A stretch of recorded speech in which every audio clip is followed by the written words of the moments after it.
미친놈의 이야기다. 황당무계하다. 다 그랬죠. 자, 황당무계하다고 이렇게 서문에서 써버리면은 본 이야기, 안 이야기에서 광인이라는 이 화자는 우리가 신뢰할 수 있는 화자라고 말하는 겁니까? 신뢰할 수 없다는 겁니까? 신뢰할 수 없다는 거예요. 서문의 화자가 이야기하는 것은 믿지 마시오입니다. 안 이야기의 화자가 하는 말은 믿지 마시오라는 신호를 지금 보내고 있어요. 근데 글을 읽는 독자는 다 읽고 난 다음에 광인이라는 화자가 하는 말이 믿을만 하다고 생각합니까? 믿을 수 없다고 생각합니까? 믿을 수 있다고 생각합니다. 광인의 이야기가 맞다고 생각합니다. 탁간 이야기에서는 믿을 수 없는, 신뢰할 수 없는 화자라고 말을 했는데 안 이야기를 읽어본 독자들은 다 읽고 난 다음에는 안 이야기가 맞다라고 얘기합니다. 뭡니까? 표충구조와 심충구조가 서로 어긋나는 겁니다. 표충구조와 심충구조가 어긋나는 거예요.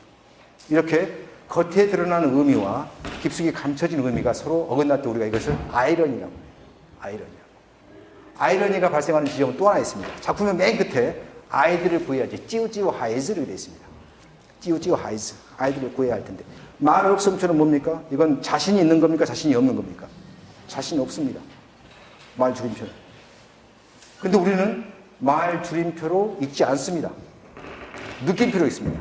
아이들을 구해야 할 텐데가 아니라 아이들을 구해라라고 많이 읽습니다.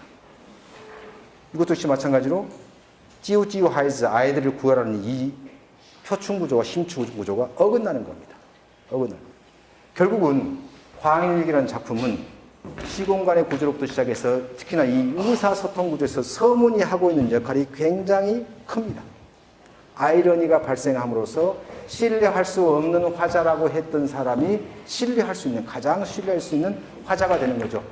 자, 작가의 글쓰기 전형만 이제 마지막으로 마칩니다. 왜 하필 광인의 광기를?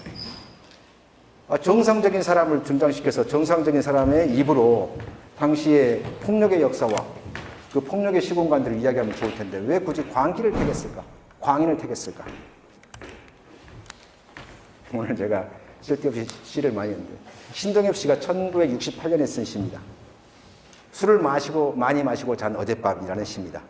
시 제목이 이래요. 시 제목이 술을 많이 마시고 잔 어젯밤은 자다가 재미난 꿈을 꾸었지. 그리고 맨 마지막 끝이 술을 많이 마시고 잔 어젯밤은 자면서 허망하게 우스운 꿈을 꾸었지. 가운데 내용은 이겁니다. 나비를 타고 하늘을 날아가다가 파라의 아시아의 반도 선면에 흰 물고 봄철썩이는 아름다운 반도를 보았지 하면서 그 모든 새붙이는 말끔히 씻겨가고 사랑 뜨는 반도, 황금이삭 타자가는 순인의 마을, 도린의 마을마다 높이 높이 중립의 분수는 나붓기대. 요겁니다. 1968년에 쓴 시인데 50년을 뛰어넘어서 지금 여기다 딱 맞추니까 딱 와닿죠. 2018년 지금의 DMZ를 그야말로 비무장지대로 바꾸는 이 과정, 이 지금 상황 속에 딱 맞죠. 근데 작가가 뭐라고 했습니까? 가운데만 쓴 게 아니라 첫 년과 맨 마지막 년이 뭐라고 되어 있습니까? 술을 많이 마시고 자는 어젯밤은 자면서 재미난 꿈인데 맨 아래서는 자면서 허망하게 우스운 꿈이라고. 이건 어떤 서사 전략이 지금 발동되고 있는 거예요? 당시에 68년에 검열을 피하는 겁니다. 검열을 피하는 겁니다. 누가 뭐라 하면 아이 그건 술 먹고 정신없이 한 소리예요. 술 먹고 정신없이 한 소리예요. 임철우의 사산하는 여름이라는 유명한 작품이 있습니다. 혹시 여러분들 5.18 광주 민주화운동과 관련돼 가지고 사실은 1985년 외국문학에 실린 중편 소설입니다. 아마 읽어보신 분도 있고 안 읽어보신데 여기에는 여러분들이 다 알만한 양돈 돌국의 향민우원과 관련된 사건입니다. 회계망측한 소문이 돌아요. 첫 장면이 이렇습니다. 향민우원의 수인 김씨가 자기 병원 앞에 그것을 구경하려고 끼웃거리는 사람들을 내쫓으면서 빌어먹을 놈의 새끼들. 그런 일이 어디 있다고?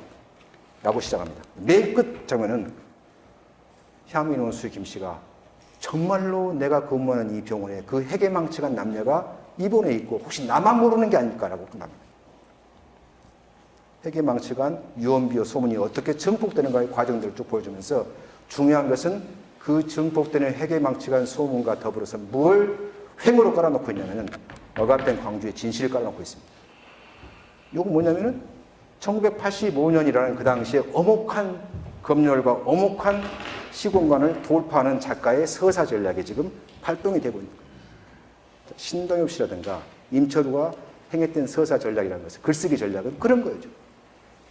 루신도 마찬가지예요. 우리는 루신이 대단한 사람이고 하기 때문에 1918년에 이 작품을 발표했을 때 대단히 좋은 상황 속에서 글을 썼다고 생각해요. 전혀 그렇지 않아요. 신청년이 주도했던 계몽사상과 관련된 그런 담론들은 그 당시에 주류 담론도 되지 못했고 지배 담론도 되지 못했어요.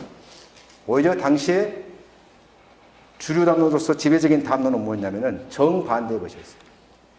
루신으로서는 거기에 맞서서 싸울 수 있는 자기 나름의 글쓰기 전략이 필요했던 거죠.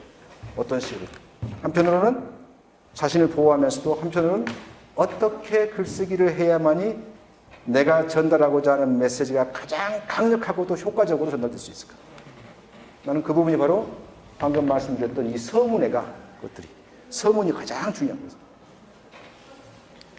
자, 왜 광기했을까?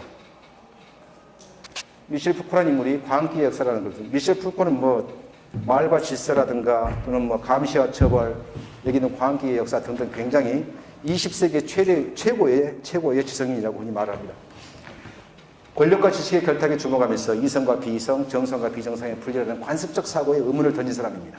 그리고 근대 서구의 담론이 이들을 대립적 이항들을 구분함으로써 권력을 끊임없이 관철시키고 구현해냈다라고 보는 사람이에요. 근데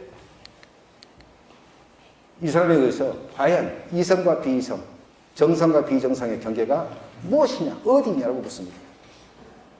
포코는 광기는 이성과 완전히 다르거나 반대일 거라는 고정관념을 다 깨줍니다.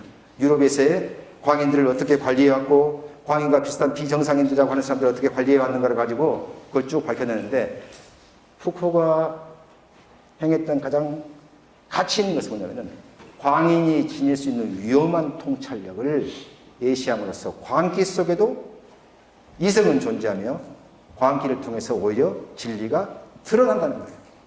마치 우리가 벌거벗은 임금님 했을 때 벌거벗은 임금님의 몸에 보이지 않는 옷이 입혀져 있다라고 생각해서 그 당시에 주류 거대 담론이에요. 그것을 깨뜨릴 수 있는 것은 아무것도 모르는 천진난만한 어린아이만이 할 수 있어요. 임금님은 벌거벗었어요. 주류 담론과 거대 담론에 맞서서 진실을 말할 수 있는 것은 그렇게 말한 꼬맹이 아이한테는 다들 그럴 거예요. 마을 사람들이. 이 미친놈아, 네가 뭘 안다고 말할 거예요. 바로 이처럼 광인의 광기야말로 엄혹한 시대에서 진실을 드러낼 수 있는 가장 효과적인 무기일 수 있다는 거예요. 루신이 굳이 광인과 광기를 통해서 중국 역사의 폭력성을 식인이라는 이름으로 고발했을 때는 바로 이러한 이유거든요. 작가는 일상적인 세계의 평범한 인물로서 환경의 부조리나 폭력성을 더 이상 드러낼 수 없을 때 평범하지 않거나 정상적이지 않은 인물을 통해서 자신의 예술적 역량을 발휘할 수 있다. 작가에게서 광기란 정신질환이나 이상심리의 질병이 아니라 자신의 문학적 상상력을 담아내는 유용한 도구가 된다. 광인과 광기는 세계를 새롭게 해석할 수 있는 통로가 되며 기성의 지배 담론을 전복시키는 위험한 시도를 가능케 하는 문학적 보호장치가 된다. 문학적 보호장치가 된다. 마치 우리가 신동엽 씨와 임철우에서 봤듯이. 너무 많이 그렇습니다. 오늘 강의는 이것으로 마칩니다.